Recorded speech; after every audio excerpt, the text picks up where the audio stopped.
Welcome back. All right, just take a deep breath with me. Can you smell it? That's the scent of a new world. Today, our journey takes us way, way back, to the very dawn of our time. We're talking about the moments right after the Great Flood, when the earth was washed clean and humanity was given a second chance. We're diving deep into Genesis chapter 10, which is what many people call the Table of Nations, humanity's very first map. So think about it.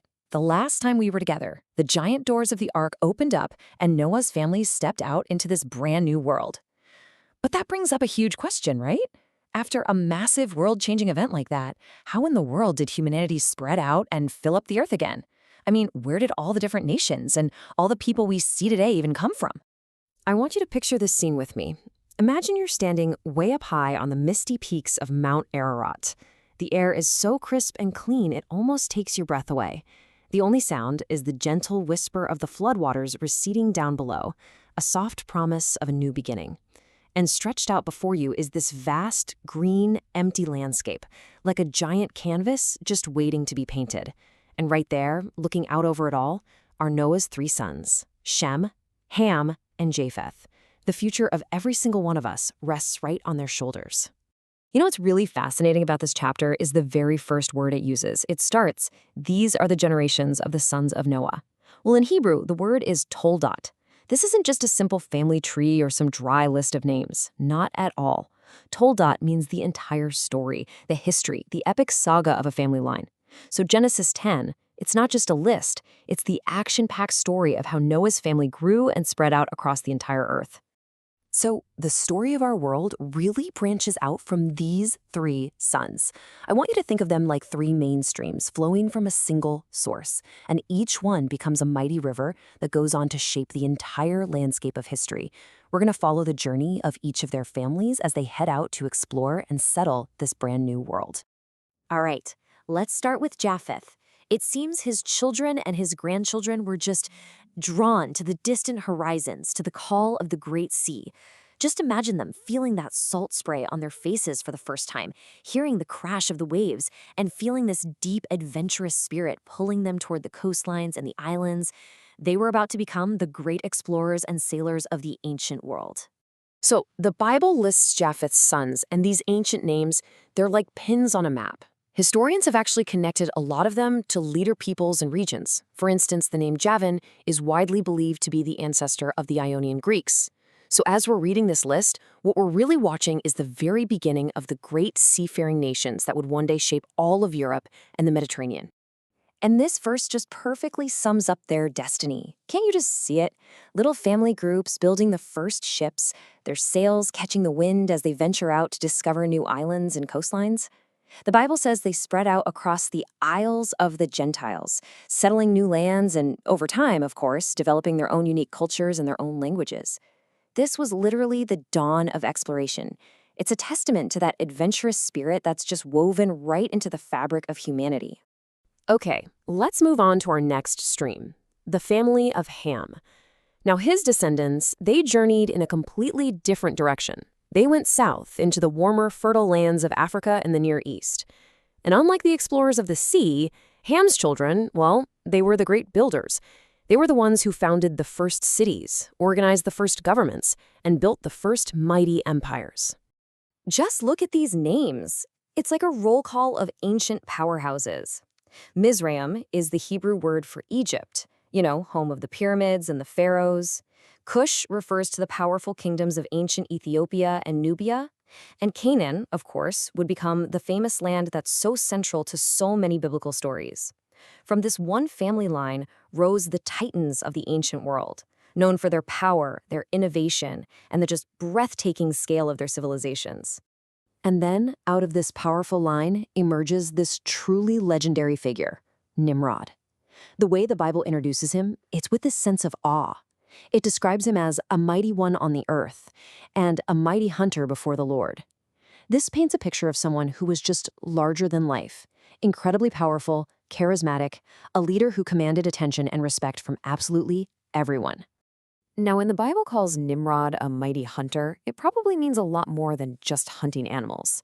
Tradition suggests he was a hunter of men, but not in a bad way, more like a unifier. He was a leader who could bring different groups of people together under one rule, forging a kingdom out of scattered tribes. He was, for all intents and purposes, the world's first empire builder. And would you look at the cities he founded? Babel, which, hello, sets the stage for the Tower of Babel story in the very next chapter. And then he moves north to build Nineveh, that great Assyrian city that the prophet Jonah will visit later on. Nimrod established the absolute heartland of Mesopotamian civilization, the centers of power and culture for thousands of years to come. Then the story does something super specific. It actually pauses to map out the exact borders of the land of Canaan, another of Ham's sons. So let's trace it together in our minds. It starts at Sidon, up in the north. It stretches all the way down toward Gerar, as far as Gaza in the south. Then it turns eastward toward those infamous cities of Sodom and Gomorrah. So why all this detail? Because this specific piece of land is going to be the main stage for the epic story of Israel. The Bible is literally setting the geography for the incredible events that are about to unfold. And that brings us to our third and final journey, the descendants of Shem. They settled in the lands of the Middle East, what we now call the Arabian Peninsula and Mesopotamia. Now, while Ham's line was known for earthly power, Shem's line is framed as being spiritually significant. This is the family line that's going to lead us directly to Abraham, the father of the Hebrew people. So here we see the founding fathers of the Semitic peoples. And I want you to notice the name Arpachshad. His grandson was a man named Eber, and many scholars believe this is where the name Hebrew actually comes from, the children of Eber. So we're tracing the direct line that is about to become totally central to the entire biblical story. And then the chapter drops this mysterious and powerful clue. It mentions a man named Peleg, who is a descendant of Shem, and it says that in his day, the earth was divided. What does that mean? Was it a physical division, like continents drifting apart? Or was it a division of people, their languages and politics? Whatever it was, it signals a major separation among humanity, and it sets the stage perfectly for the next great story, the Tower of Babel. Okay, so let's zoom out. We've followed the three great journeys of Japheth, Ham, and Shem. We've seen their families become sailors and kings and patriarchs. But what's the big picture here? What is this ancient map really trying to show us? Well, ancient tradition actually counts a total of 70 nations, or family groups, that came from Noah's 3 sons. And in biblical thought, the number 70 is really special. It often symbolizes perfection or completeness. You see it pop up again and again. So when the Bible lists 70 nations, it's a way of saying this is everybody. This list represents all of humanity, the whole shebang. The chapter ends with this beautiful summary. You see, it's not just a map of geography, it's a map of family. It's making a profound statement about unity and diversity. It's teaching that all the different peoples of the world, with all our different cultures and languages and customs, we're ultimately part of one single extended family, all tracing our roots back to the very same 3 sons. You know, this ancient story isn't just history. It's a message for us right now. If this map shows that every single nation and every person on Earth is part of one big family, what does that mean for how we should live our lives and how we should treat each other today?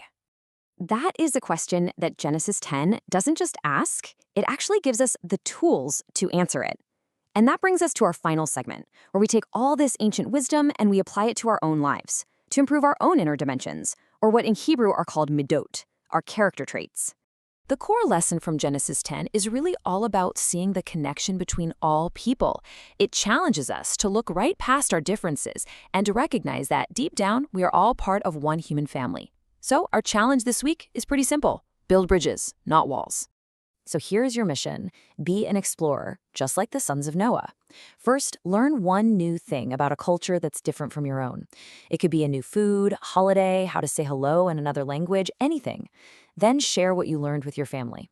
Or you could take on a kindness challenge. Make a special effort this week to be extra friendly and kind to someone in your school or your neighborhood who comes from a different background than you do. Thank you for joining us for this complete journey through the Pardes. We hope these ancient truths help you and your family improve your own dimensions this week. If you enjoyed this full chapter deep dive, please like, subscribe, and share which part of the journey touched your soul in the comments. We'll see you in the next chapter.